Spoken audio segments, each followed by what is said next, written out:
Yo solo quería que me frotaran los riñones. Era la zona que más me molestaba, entonces el hecho de que me rozaran ahí me aliviaba muchísimo.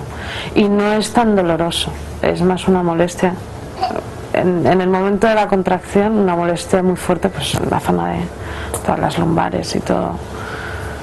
Pero bien, no, la verdad es que no iba muy pendiente del dolor, entonces quizá me molestó menos por eso.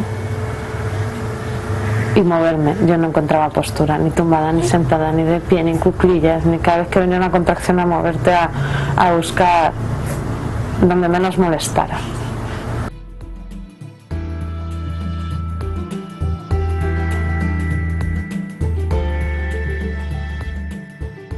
Sobre todo la tranquilidad, el ir tranquila, el pensar que todo va a ir bien, no tiene por qué ser algo traumático ni algo excesivamente doloroso.